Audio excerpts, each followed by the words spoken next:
इमदाद कमेटी जमीयत उलमा महाराष्ट्र के सेक्रेटरी जनाब अलहाज गुलजार अहमद साहब आजमी हमारे दरमियान तशरीफ फरमा है। मैं आपसे दरख्वास्त तो करता हूँ आप तशरीफ लाएं और अपने ख्यालात का इजहार फरमाएं। जनाब गुलाम मुस्तफ़ा असर सिद्दीकी साहब गेट पर तशरीफ फरमा है। मेरे उनसे दरख्वास्त है कि आप स्टेज पर तशरीफ लाएं।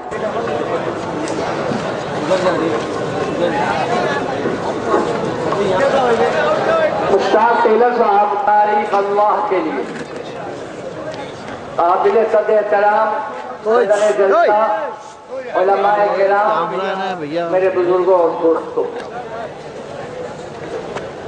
आज का दिन आप मालेगांव वालों ही के लिए नहीं, पूरे मुल्क के रहने वाले मुसलमानों के लिए खुशी का दिन।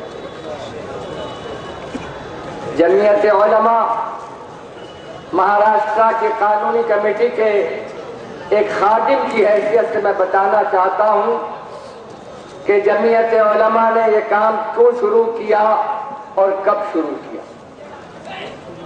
अभी मेरे से कब निहाल भाई ने एक वाक़े का तज़किरा किया। मैं अर्ज करूं कि हाई कोर्ट तक कोई मुस्लिम जमात इन मजलूमों के साथ नहीं थी। हाई कोर्ट तक तमाम कोर्टों की कोशिशें इन मारूसीन ने की थी जो औरंगाबाद असराजब्दी केस, अप्रैल, मुंबई बम ट्रेन धमाका जुलाई और मालेगांव बम धमाका सितंबर के लोगों ने की थी। लेकिन ये बेचारे जिनका कारोबार ठप हो चुका था, जिनके घर में चूल्हे नहीं जल रहे थे, वो क्या करते। हमारे मरहूम वकील शाहिद आजमी का ये कहना था कि अगर मुकदमा शुरू हो गया तो इन सबको फांसी की सजा होगी, उससे कम कोई सजा होने वाली नहीं। क्या किया जाए। वज़रा के दरवाजों पर खटखटाया गया, लोगों से दरखास्तें की गई, लेकिन कुछ नहीं हो सका। मुझे कहने दीजिए कि हुकूमत ने मुसलमानों पर कोई एहसान नहीं किया है। हमने अदलिया के जरिए अपना इंसाफ हासिल किया है, हम पर कोई एहसान नहीं।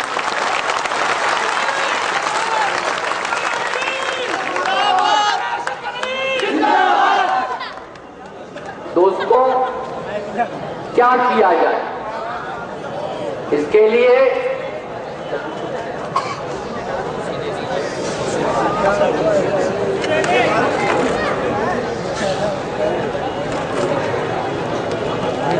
तो मैं ये अर्ज कर रहा था कि क्या किया जाए, कैसे मुकदमा की समाअत में ताखीर की जाए।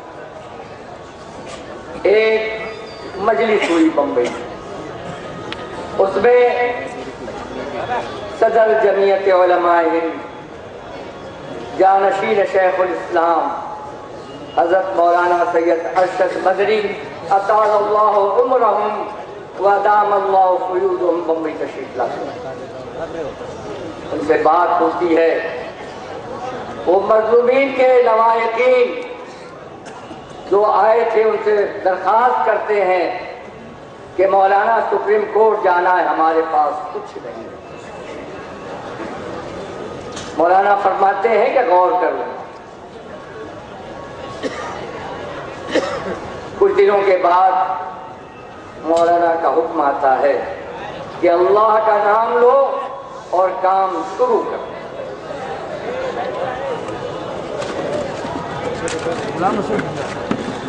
सबसे पहले सुप्रीम कोर्ट में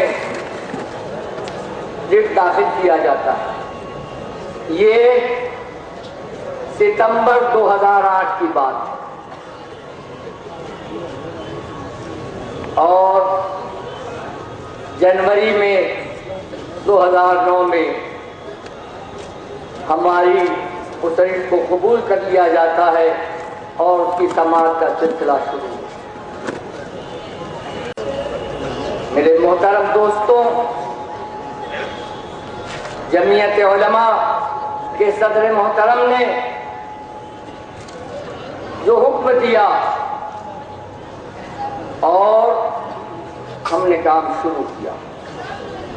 हम सिर्फ मालेगांव के लोगों के लिए नहीं गए, हम औरंगाबाद के लोगों के लिए भी गए और बंबई के लोगों के लिए भी सुप्रीम कोर्ट है। हमारी रिट 2 साल तक ज़ेरे समाअत रही। हम जानते थे कि हमारे इस रिट के दाखिल करने से 2 में से एक कोई ना कोई फायदा में हासिल होगा। या तो हमारी दरखास्त मंजूर होगी और हुकूमत महाराष्ट्र का वो काला कानून जिसको मौका कहते हैं वो इन महरूसीन से हट जाए, और अगर ये नहीं होगा तो कम से कम इतनी ताखीर हो जाएगी कि मुकदमा देर से शुरू होगा, कुछ गवाह मर जाएंगे, कुछ झूठे गवाह अपने बयानात पर कायम नहीं रहे। इसलिए हम सुप्रीम कोर्ट गए थे और सुप्रीम कोर्ट ने हमारे दरखास्त पर न उसे नामंजूर किया और न उसे मंजूर किया। मुझे कहने दीजिए, मुझे दुख हुआ जब मैंने मालेगांव के एक अखबार में पढ़ा कि मुसलमान का लाखों रुपया बर्बाद कर दिया। दुख हुआ मेरे दोस्तों। ये सदका था मालेगांव, औरंगाबाद और बंबई के महरूसीन का कि जमीयत उलमा महाराष्ट्र ने 7 मुसलमानों को फांसी से तख्ते से नीचे उतारा और 3 मुसलमानों की फांसी पर सुप्रीम कोर्ट से स्टे लगवा दिया। 5 लोगों, क्या कम बड़ा काम है? मैं बताऊं, सबसे पहली कामयाबी हमारी कलकत्ता अमेरिकन कॉन्सुलेट पर फायरिंग करने के इल्जाम में 7 मुसलमान गिरफ्तार हुए। 7 के 7 को कलकत्ता सेशन कोर्ट फांसी की सजा का हुक्म सुनाता है।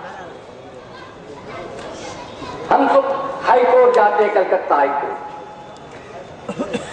कलकत्ता हाई कोर्ट 7 में से 2 की फांसी की सजा को बहाल रखता है, 3 की सजाओं को फांसी के बजाय 7 साल में तब्दील करता है और 2 को बाइज्जत बरी करता है।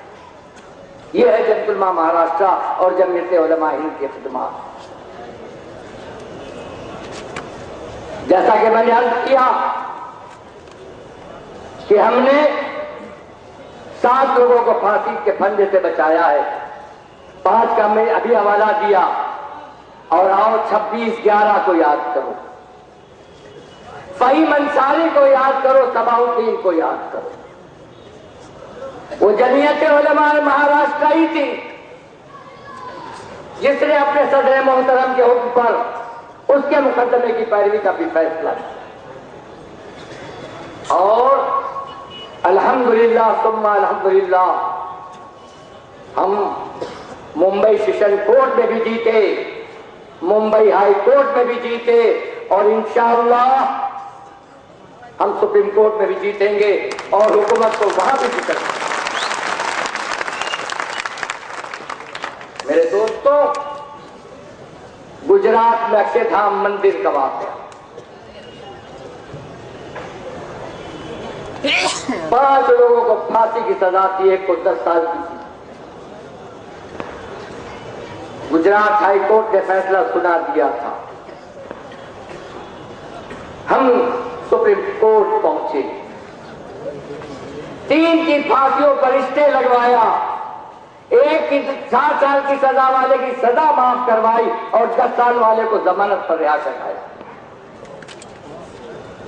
इस वक्त पूरे मुल्क में, चाहे वो रामपुर हो, चाहे वो बेलगाम हो, चाहे वो दिल्ली हो, चाहे वो अहमदाबाद और सूरत हो, जमीयत उलमाए महाराष्ट्र 39 मुकदमात लड़ रही है मुसलमानों के, जिसमें 226 लोग जो है मुलव्विस किए गए, शामिल किए गए। आपके मालेगांव की भी बात करूंगा। हमने मुंबई ट्रेन बम धमाका की ट्रायल शुरू है और अब तक जो कार्रवाई हुई है, इंशाअल्लाह सुम्मा इंशाअल्लाह हम उसमें भी कामयाब होंगे। वो 13 के 13 मुसलमान बाइज्जत बन गए। जमीयत उलमा के वकीलों ने वो काम किया। फिर उसके बाद औरंगाबाद असलहा जब्ती केस का मुकदमा चल रहा था, उसके बाद मालेगांव का नंबर आता। हमने औरंगाबाद के लिए वकीला का तकर्रुर कर दिया और सुप्रीम कोर्ट में हम गए हैं कि औरंगाबाद असलहा जब्ती केस की ट्रायल भी जल्द अज जल्द शुरू कर दी जाए ताकि इसका भी फैसला हो जाए। मेरे दोस्तों, मालेगांव के मुकदमा को अभी बहुत देर लगने वाली। मेरे इन दोस्तों से कुछ मेरा इख्तिलाफ भी हुआ करता था। ये कहते थे कि क्या कर रहे हो, अपील क्यों नहीं करते, अपील क्यों नहीं करते, जमानत क्यों नहीं दाखिल करते। कौम का सरमाया है, वकील जब अदालत में खड़ा होता है तो फीस ले लेता है। लेकिन मुझे कहने दीजिए, ये अल्लाह का करम था कि हुकूमत हिंद का साबिक वजीर कानून शांति भूषण, जिसकी एक दिन की उजरत मेहनताना, मुझे वकील साहब माफ फरमाएंगे, 7.5 लाख रुपए। सुशील कुमार जैन वो 2.5 लाख रुपया लेते हैं एक दिन का। आपके ये तीनों मुकदमात, मालेगांव बम ब्लास्ट, औरंगाबाद असलहा जब्ती केस, मुंबई ट्रेन बम धमाकों की मकोका हटाने के लिए 14 पेशियां हुई है। आप अंदाजा लगाइए कि एक शांति भूषण की 7 लाख रुपए से क्या उसकी वो होगी, कितना पैसा खर्च हो। लेकिन खुलूस हो तो अल्लाह मसाइल पैदा कर देता है, आसानियों। नामुनूद के ख्वाहिशमंद, उनको अल्लाह की नुसरत हासिल नहीं है। पूरे केस पर 25 लाख रुपए खर्च हुए, उससे ज्यादा हमारा कुछ नहीं हुआ। जिनकी 1 लाख की 7 लाख एक दिन की जो होती थी फीस, 7 लाख रुपए, 14 सत्ते 84 लाख। हिसाब लगाओ, अंदाजा लगाओ। हमने कौम का पैसा बर्बाद नहीं किया है, कौम को फांसी के फंदे से बचाने के लिए कौम का दिया हुआ पैसा सही रास्ते से खर्च किया है। हम नामुमकिन के ख्वाहिशमंद नहीं, हम तस्वीर खिंचवाने में कोई रगबत नहीं रखते। मैं तो अपने दोस्तों से कहता हूं कि बुनियाद का पत्थर नीचे जमीन के अंदर होता है, ऊपर की दीवारें फिसलती भी है, गलती भी है, खत्म भी होती है, बुनियाद का पत्थर नहीं होता।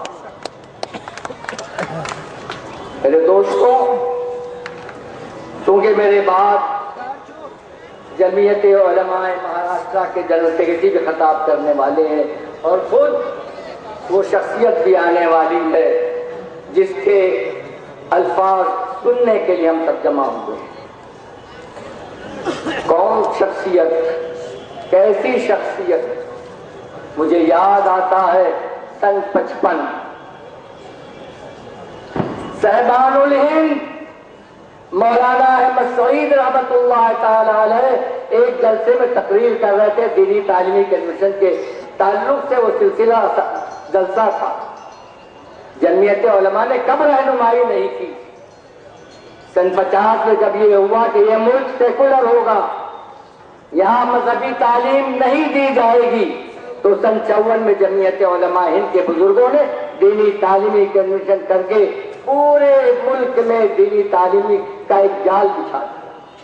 तो मैं अर्ज कर रहा था कि साहिबानुल हिंद तकरीर कर रहे थे, शेखुल इस्लाम तशरीफ ले आए। साहिबानुल हिंद ने अपनी तकरीर रोक दी ये कहते हुए कि शेखुल इस्लाम की 1 घंटे की तकरीर हमारे उम्र भर का सरमाया होता है। उस बाप का बेटा, उसका सही जानशीन, उसका परचम, चाहे मसनद दस्तगाह हो, चाहे मैदान अमल और मैदान जिहाद और सियासत, वो आने वाला है।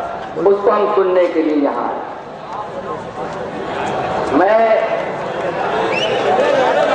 देखिए वहां कई तमाम हजरात की दरख्वास्त है कि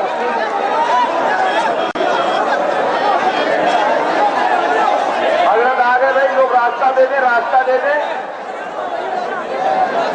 रास्ता दे दें भाई, रास्ता दे दें।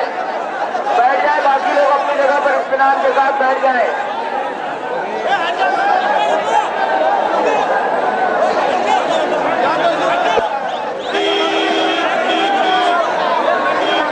हजरत मौलाना अरशद मदनी, जमीयत उलमा हिंद, जमीयत उलमा हिंद, नारे तकबीर, जमीयत उलमा वालेगांव, जानशीन शेखुल इस्लाम, सदर मोहतरम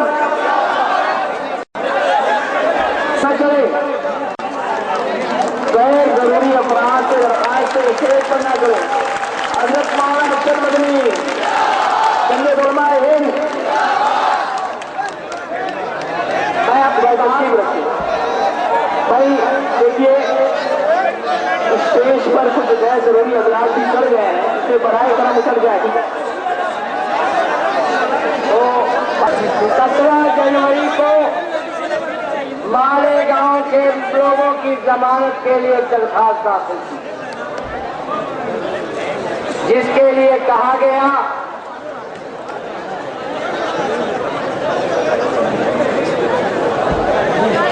हमने 17 जनवरी को जब दरखास्त दाखिल की तो ये कहा गया कि जवाब देने के लिए एटीएस मौजूद है, लेकिन जैसे ही एटीएस का वकील खड़ा हुआ, सीबीआई के वकील ने यह कह दिया कि आज हमारे कब्जे में आया है, यह मुकदमे की तहकीक का काम करना है। इस तरीके से इन मजलूमों की जमानत की रिहाई में ताखीर के असबाब बनाए गए हुकूमत की तरफ से, हम उसे भूल नहीं सकते। मेरे दोस्तों,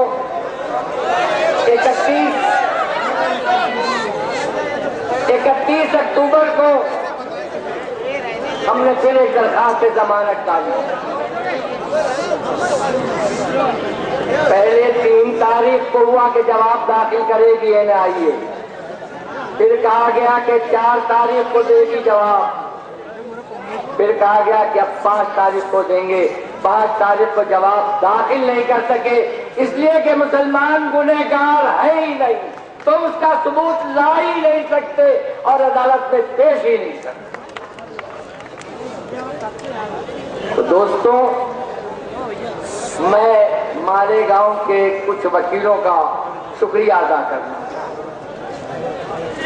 अगर उनकी मदद हमारे साथ न होती तो हमें ये कामयाबी हासिल नहीं।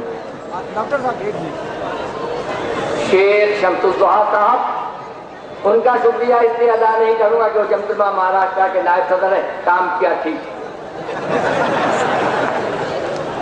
लेकिन इरफाना हमदानी साहब, निहाल अहमद एडवोकेट साहब,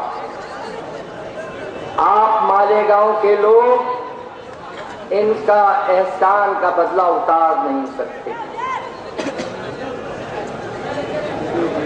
ये निहाल भाई जब इनका टेस्ट हो रहा था मालेगांव वालों का, मैंने दरखास्त की कि आप चले जाइए। इस अल्लाह के बंदे ने यह भी नहीं कहा कि पैसा का क्या बंदोबस्त होगा, आप क्या इंतजाम करने वाले, मुझे भेज को रहे।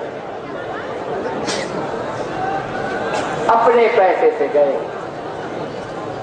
काम किया, एक एक मिनट की खबर देते थे कि अभी ये हो गया है, अभी ये हो गया है, अभी ये हो गया है। ऐसे लोगों का एहसान नहीं उतारा जा सकता। इरफाना हमदानी की तैयारी अल-अमान वल हफीज, मैं वकील भी नहीं, मौलवी भी नहीं, लेकिन सन 70 के पहले फसाद बंबई व भिवंडी के, उसके सिलसिले में जो मुसलमान 250-300 गिरफ्तार हुए थे, उन सब के मुकदमात की पैरवी कराते कराते आधा वकील तो मैं भी हूँ। लेकिन इन लोगों की खिदमत, मेरे दोस्तों, इनकी कद्र करो, इनके एहसान को मानो। कुरान भी ये कहता है अल जज़ाउल एहसान इल्लल एहसान। मैं एक तजुर्बा अर्ज कर दूं कि और जो लोग हैं वो लोगों के मज़ालिम को महसूस करते हैं। मैंने जाती तजुर्बा किया है, मैं जानता हूं कि जिसके बच्चे जेल में होते हैं उस बाप की क्या हालत होती है।